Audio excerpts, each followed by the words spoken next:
Harry Potter and the Sorcerer's Stone. Chapter 1. The Boy Who Lived. Mr. and Mrs. Dursley, of number 4, Privet Drive, were proud to say that they were perfectly normal, thank you very much. They were the last people you'd expect to be involved in anything strange or mysterious, because they just didn't hold with such nonsense. Mr. Dursley was the director of a firm called Grunnings, which made drills. He was a big, beefy man with hardly any neck, although he did have a very large mustache. Mrs. Dursley was thin and blonde and had nearly twice the usual amount of neck, which came in very useful as she spent so much of her time craning over garden fences, spying on the neighbors. The Dursleys had a small son called Dudley, and in their opinion there was no finer boy anywhere. The Dursleys had everything they wanted, but they also had a secret, and their greatest fear was that somebody would discover it. They didn't think they could bear it if anyone found out about the Potters. Mrs. Potter was Mrs. Dursley's sister, but they hadn't met for several years. In fact, Mrs. Dursley pretended she didn't have a sister, because her sister and her good-for-nothing husband were as undursley-ish as it was possible to be. The Dursleys shuddered to think what the neighbors would say if the Potters arrived in the street. The Dursleys knew that the Potters had a small son, too, but they had never even seen him. This boy was another good reason for keeping the Potters away. They didn't want Dudley mixing with a child like that. When Mr. and Mrs. Dursley woke up on the dull, grey Tuesday our story starts. There was nothing about the cloudy sky outside to suggest that strange and mysterious things would soon be happening all over the country. Mr. Dursley hummed as he picked out his most boring tie for work, and Mrs. Dursley gossiped away happily as she wrestled a screaming Dudley into his high chair. None of them noticed a large, tawny owl flutter past the window. At 8:30, Mr. Dursley picked up his briefcase, pecked Mrs. Dursley on the cheek, and tried to kiss Dudley goodbye but missed, because Dudley was now having a tantrum and throwing his cereal at the walls. "Little tyke," chortled Mr. Dursley as he left the house.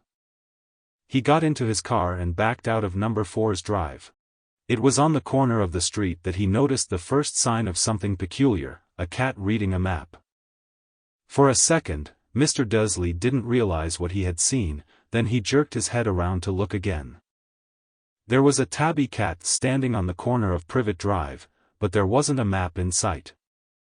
What could he have been thinking of? It must have been a trick of the light. Mr. Dursley blinked and stared at the cat. It stared back.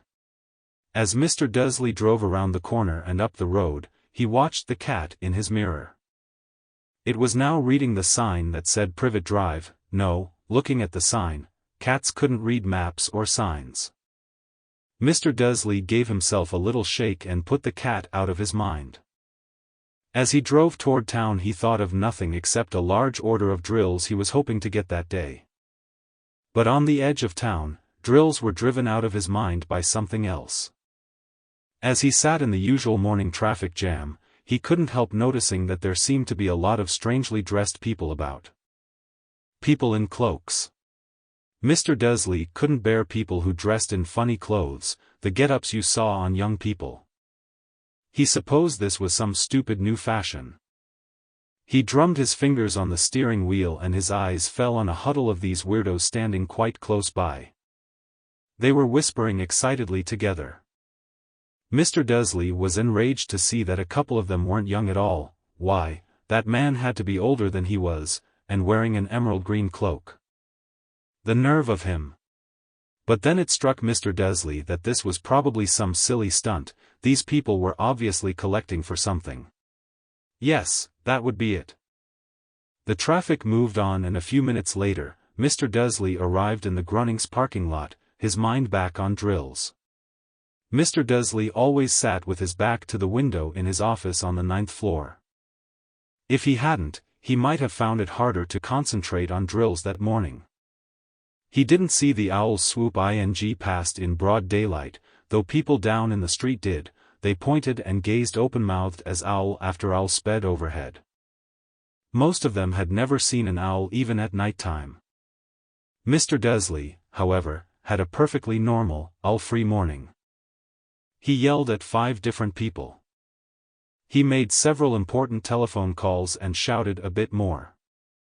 He was in a very good mood until lunchtime, when he thought he'd stretch his legs and walk across the road to buy himself a bun from the bakery. He'd forgotten all about the people in cloaks until he passed a group of them next to the baker's. He eyed them angrily as he passed. He didn't know why, but they made him uneasy. This bunch were whispering excitedly, too, and he couldn't see a single collecting tin. It was on his way back past them, clutching a large donut in a bag, that he caught a few words of what they were saying. The Potters, that's right, that's what I heard, yes, their son, Harry. Mr. Dursley stopped dead. Fear flooded him. He looked back at the whisperers as if he wanted to say something to them, but thought better of it. He dashed back across the road, hurried up to his office, snapped at his secretary not to disturb him, seized his telephone, and had almost finished dialing his home number when he changed his mind. He put the receiver back down and stroked his mustache, thinking. No, he was being stupid. Potter wasn't such an unusual name. He was sure there were lots of people called Potter who had a son called Harry. Come to think of it, he wasn't even sure his nephew was called Harry. He'd never even seen the boy. It might have been Harvey. Or Harold. There was no point in worrying Mrs. Dursley, she always got so upset at any mention of her sister. He didn't blame her, if he'd had a sister like that. But all the same, those people in cloaks. He found it a lot harder to concentrate on drills that afternoon, and when he left the building at 5 o'clock, he was still so worried that he walked straight into someone just outside the door. Sorry, he grunted, as the tiny old man stumbled and almost fell. It was a few seconds before Mr. Dursley realized that the man was wearing a violet cloak. He didn't seem at all upset at being almost knocked to the ground. On the contrary, his face split into a wide smile and he said in a squeaky voice that made passers-by stare, "Don't be sorry, my dear sir, for nothing could upset me today. Rejoice, for you know who has gone at last. Even muggles like yourself should be celebrating this happy, happy day." And the old man hugged Mr. Dursley around the middle and walked off. Mr. Dursley stood rooted to the spot. He had been hugged by a complete stranger. He also thought he had been called a muggle, whatever that was. He was rattled. He hurried to his car and set off for home, hoping he was imagining things, which he had never hoped before, because he didn't approve of imagination. As he pulled into the driveway of number 4, the first thing he saw, and it didn't improve his mood, was the tabby cat he'd spotted that morning. It was now sitting on his garden wall. He was sure it was the same one, it had the same markings around its eyes. "Shoo," said Mr. Dursley loudly. The cat didn't move. It just gave him a stern look. Was this normal cat behavior? Mr. Dursley wondered. Trying to pull himself together, he let himself into the house.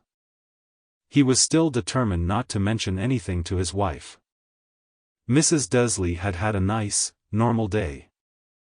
She told him over dinner all about Mrs. Next Door's problems with her daughter and how Dudley had learned a new word. Mr. Dursley tried to act normally. When Dudley had been put to bed, he went into the living room in time to catch the last report on the evening news. And finally, birdwatchers everywhere have reported that the nation's owls have been behaving very unusually today. Although owls normally hunt at night and are hardly ever seen in daylight, there have been hundreds of sightings of these birds flying in every direction since sunrise. Experts are unable to explain why the owls have suddenly changed their sleeping pattern. The newscaster allowed himself a grin. Most mysterious. And now, over to Jim McGuffin with the weather. Going to be any more showers of owls tonight, Jim? Well, Ted, said the weatherman, I don't know about that, but it's not only the owls that have been acting oddly today. Viewers as far apart as Kent, Yorkshire, and Dundee have been phoning in to tell me that instead of the rain I promised yesterday, they've had a downpour of shooting stars. Perhaps people have been celebrating bonfire night early. It's not until next week, folks. But I can promise a wet night tonight.